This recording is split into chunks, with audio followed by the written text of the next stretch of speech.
first thing that bothered me was the chlorine reading.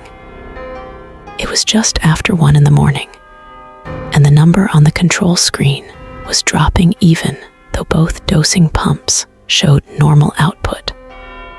I worked nights at a small water treatment facility in northern Manitoba.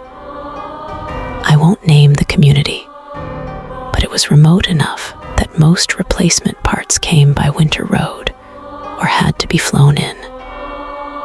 In February, you didn't waste equipment, fuel, or treated water. Every decision ended up on somebody's desk.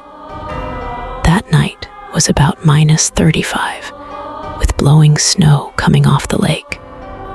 I was alone inside the plant. One operator was on call, but he lived 20 minutes away. The chlorine level wasn't dangerous yet. Sensors drifted sometimes, especially during cold weather. I wrote the reading in the logbook, collected a manual sample, and tested it at the bench. The manual test showed the same thing. I checked the chemical room. Both pumps were vibrating normally. The tubing was intact. The chlorine barrels still had plenty in them. Then the radio on my belt clicked. A man said my first name and asked whether the south intake valve had been reopened. I assumed it was the on-call operator. The signal was weak, and everyone sounded different through those old handheld radios. I told him the south intake was supposed to remain isolated until morning. There was a pause. Then he said, "Work order says open." I asked for the work order number. The radio went quiet. I called the on-call operator on his mobile. He answered half asleep and said he hadn't contacted me. He also said there was no plan to reopen the south intake. That pipe had been shut down 3 days earlier because crews had found fuel sheen near the shoreline. He told me to lock the control panel and wait while he called the public works supervisor. Before I reached the panel, the south intake indicator changed from red to green. Water had started entering the plant through the isolated line. I hit the emergency stop. Nothing happened. The control system showed the command had come from the maintenance terminal in the lower mechanical room. That terminal wasn't supposed to have remote access. It was an old desktop used for pump tests and calibration. Most nights, it wasn't even turned on. I took a flashlight and went downstairs. The mechanical room was louder than the main floor, with pumps running behind concrete walls. There was a rear service door down there that opened toward the fenced chemical yard. Halfway down the stairs, I smelled cigarette smoke. Smoking inside the facility could get someone fired immediately. More importantly, nobody else was scheduled to be there. I stopped and listened. Something metal scraped across the floor. I called out, thinking maybe a contractor had entered without notifying operations. Nobody answered. The maintenance terminal was on. A diagnostic window filled the screen.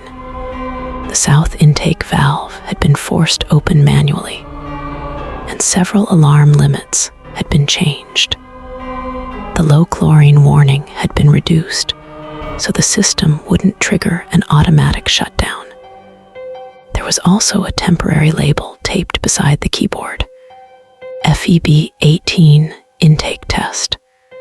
It looked official until I noticed the date. It was February 17. The rear service door was slightly open, and snow had blown across the threshold. I backed away and called the RCMP detachment. While I was speaking to the dispatcher, I heard footsteps above me. Someone was now on the main floor. I stayed in the mechanical room and locked the stairwell door. The footsteps moved slowly through the plant. Whoever it was tried the handle once, then walked away. A minute later, every light downstairs went out. The emergency lights should have come on.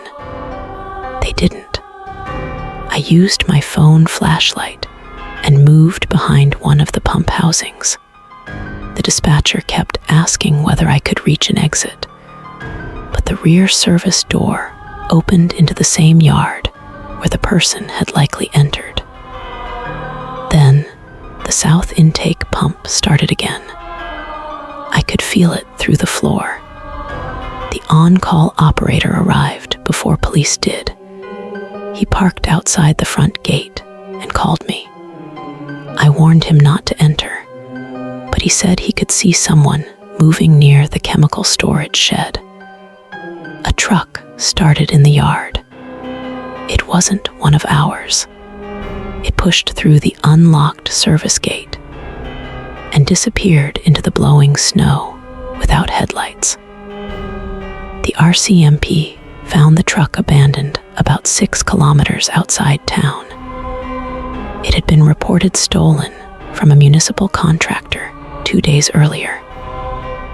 Inside the covered bed were 4 empty chemical containers, a portable transfer pump, several lengths of hose, and a set of copied facility keys. The official explanation was attempted fuel theft. The theory was that someone had planned to use the isolated intake pipe and plant equipment to move diesel from a storage area near the shoreline. That explanation never made complete sense to me. Opening the intake would have pulled lake water toward the plant, not pumped fuel away from it. The investigation also found something worse. A sample collected from the south intake contained petroleum residue and a solvent used in industrial cleaning. The concentration was low, but it should not have been there. The plant was shut down for 2 days.